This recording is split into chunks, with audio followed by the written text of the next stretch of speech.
எல்லார் வீட்லேயும் பெண் குழந்தைகள் வைத்திருக்கோம். எல்லாருக்கும் பெண் குழந்தைகள் இருக்குது, சகோதரிகள் இருக்காங்க. இப்போ வாக்கிங் போகிறதுக்கு கூட தனியாக சாலைகளில் போவதற்கு பெண்கள் அஞ்சுகின்ற அளவிற்கு செயின் பறிப்பு. திமுக அரசு மீது அதிமுக பொதுச் செயலாளர் எடப்பாடி பழனிசாமி முன்வைத்த குற்றச்சாட்டிற்கு அமமுக பொதுச் செயலாளர் டிடிவி தினகரன் ஆதரவாக பேசியுள்ளார்.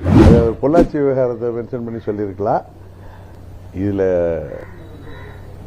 சட்டமறை கடமையை செய்கிற பட்சத்தில் எல்லா சார்களுக்குமே உரிய தண்டனை கிடைக்க வேண்டும் என்பதில் என்னன்னா, பொதுவாக பெண்களுக்கு எதிரான குற்றங்களை நம்ம அரசியலாக்குவதை விட அது 100% நடக்காமல் தடுப்பது தான்.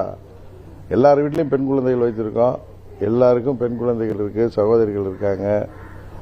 இப்போ வாக்கிங் போகிறதுக்கு கூட தனியாக சாலைகளில் போவதற்கு பெண்கள் அஞ்சுகின்ற அளவிற்கு செயின் பறிப்பு, செல்ஃபோன் திருட்டுங்கிற அளவுக்குலாம் நாட்டு நடப்பு இருக்குது. இப்போ எங்கள் வீட்டில் ஒய்ஃபு தேசபையில் சொசைட்டியில் வாக்கிங் போகாமல் சில நாளுக்கு லேட் ஆகிட்டு இங்கே போனாங்கன்னா கூடவே நமது வீட்டில் உள்ள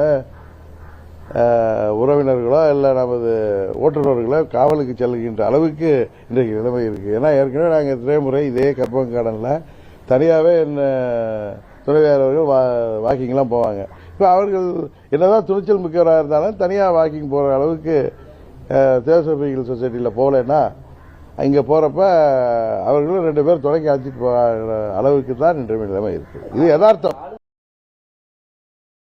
செய்திகளை உள்ளது உள்ளபடி தெரிந்து கொள்ள ரெஃப்ளெக்ட் நியூஸை சப்ஸ்கிரைப் பண்ணுங்க.